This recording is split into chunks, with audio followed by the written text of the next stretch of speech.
Hello दोस्तों, welcome back to रोजाना market update. दोस्तों, कल तो मार्केट ऑल टाइम हाई पे क्लोज हुआ था, पर आज का मार्केट कैसा रहा है? आज Q2 का जीडीपी डेटा भी रिलीज हुआ है और सुदीप फार्मा का भी आईपीओ आज 24% प्रीमियम पे लिस्ट हुआ है। अगर आप ये पूरी जानकारी डिटेल में जानना चाहते हैं तो वीडियो के एंड तक के बने रहिए और चैनल को सब्सक्राइब नहीं किया है तो चैनल सब्सक्राइब जरूर करें, क्योंकि हम यहाँ पे ऐसी daily market analysis, business case studies, IPO review और क्वार्टरली रिजल्ट्स डिस्कस करते हैं। चलिए वीडियो को स्टार्ट करते हैं मार्केट परफॉर्मेंस के साथ। दोस्तों, आज मार्केट में कंसोलिडेशन देखा गया है। लगातार 2 दिन से रिकॉर्ड ब्रेकिंग सेशंस देखे थे अपने। आज सेंसेक्स 85,706 पे क्लोज हुआ है, जिसमें मामूली सी गिरावट देखी गई है 13.71 पॉइंट्स की। निफ्टी भी 26,202 पे क्लोज हुआ है, जो कि हल्का सा डिक्लाइन है, बट अच्छी बात यह है कि निफ्टी अभी भी 26,000 के ऊपर है। निफ्टी बैंक भी आज 59,759 पे क्लोज हुआ है, जो कि 0.04% अप रहा है। चलिए अब डिस्कस कर लेते हैं आज के टॉप गेनर्स। आज महिंद्रा एंड महिंद्रा भी 1.88% अप पे क्लोज हुआ है।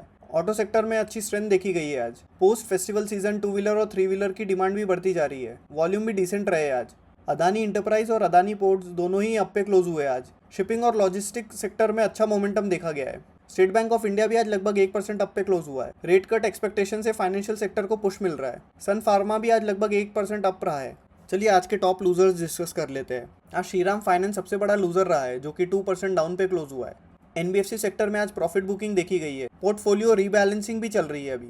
एसबीआई लाइफ इंश्योरेंस भी आज लगभग 1.8% डाउन रहा है। इंश्योरेंस सेक्टर अभी कंसोलिडेशन मोड पे है। वैल्यूएशन अभी एक्सपेंसिव है। एचडीएफसी लाइफ इंश्योरेंस भी 1.67% डाउन पे क्लोज हुआ है। ये स्टॉक भी लाइफ इंश्योरेंस सेक्टर को ही बिलोंग करता है। पावर ग्रिड भी आज 1.39% डाउन पे क्लोज हुआ है। पावर सेक्टर लगातार वीक परफॉर्मेंस दे रहा है। गवर्नमेंट स्पेंडिंग का कंसर्न और टैरिफ इश्यूज भी बने हुए हैं। टाटा कंज्यूमर प्रोडक्ट भी लगभग 1% डाउन रहा है आज। एफएमसीजी सेक्टर में सिलेक्टिव प्रॉफिट बुकिंग देखी गई है। चलिए एफआईएस डीआईएस एक्टिविटी डिस्कस कर लेते हैं। जब मैं वीडियो रिकॉर्ड कर रहा हूँ तब का ये लेटेस्ट डेटा है। दोस्तों, कल एफआईएस ने लगभग 1255 करोड़ का माल बेचा है और डीआईएस ने लगभग 3,940 करोड़ का माल खरीदा है। अगर नवंबर की बात करें तो एफआईएस ने लगभग 13,705 करोड़ का माल बेचा है और डीआईएस ने 72,000 करोड़ का माल खरीदा है। दोस्तों, दो मेन रीज़न है जिसकी वजह से अभी एफआईएस पैसा निकाल रहे हैं मार्केट से। एक तो सबसे पहले ट्रेड डील जो अनसर्टेनिटी बना रही है मार्केट में, और सेकंड इंडियन रुपीस भी बहुत गिरता जा रहा है, जिसकी वजह से एफआईएस को नुकसान हो रहा है। चलिए सेक्टोरल परफॉर्मेंस डिस्कस कर लेते हैं। स्ट्रॉन्ग परफॉर्मिंग सेक्टर्स की बात करें तो फार्मा सेक्टर अच्छा स्ट्रॉन्ग रहा है आज। सुदीप फार्मा की आज लिस्टिंग हुई है, जिससे अच्छा सेंटीमेंट दिखा है ओवरऑल सेक्टर में। इंटरनेशनल डिमांड भी स्टडी रही है। मीडिया सेक्टर भी आज लगभग 1% अप रहा है। स्ट्रीमिंग रेवेन्यू में भी अच्छा ग्रोथ दिख रहा है। ऑटो सेक्टर भी आज लगभग 0.8% अप रहा है, जिसमें महिंद्रा एंड महिंद्रा ने लीड किया है। वीक परफॉर्मिंग सेक्टर्स की बात करें तो पावर सेक्टर आज वीक रहा है, लगभग 0.5% डाउन रहा है। ऑयल एंड गैस भी 0.8% डाउन रहा है। ग्लोबल ट्रेड अनसर्टनिटी की वजह से डाउन रहा है ये सेक्टर। टेलीकॉम सेक्टर में भी प्रेशर दिखा है, आज 0.5% डाउन रहा है। चलिए अभी जीडीपी डेटा जो रिलीज हुआ है आज वो डिस्कस कर लेते हैं। रियल जीडीपी ग्रोथ 8.2% आई है, जो कि बहुत ही ज़बरदस्त है। प्रीवियस क्वार्टर की अगर बात करें Q1 की, इसमें डेटा 7.8% आया था। तो क्वार्टर ऑन क्वार्टर बेसिस तो डेटा अच्छा नहीं रहा है, कम ही रहा है। 7.15% रहा है ग्रॉस वैल्यू एडेड, जो कि जीवीए होता है। जितना जीवीए ऊपर आता है उतनी अच्छी इकोनॉमिक एक्टिविटीज़ होती है। ये रिफ्लेक्ट करता है कि ग्राउंड रियलिटी कैसी है। अगर पूरे फाइनेंशियल ईयर 26 का बात करें तो प्रोजेक्शन है कि 6.8% आएगा, और Q3 में एक्सपेक्टेड है 6.4% और Q4 में एक्सपेक्टेड है 6.2%। चलिए अब डिस्कस कर लेते हैं 7% अभी भी अच्छा क्यों है। क्योंकि अगर ओवरऑल ग्लोबल मार्केट की बात करें तो इंडिया ही ऐसी इकोनॉमी है जो 7% से ग्रो हो रही है, जो कि फास्टेस्ट ग्रोइंग मेजर इकोनॉमी है।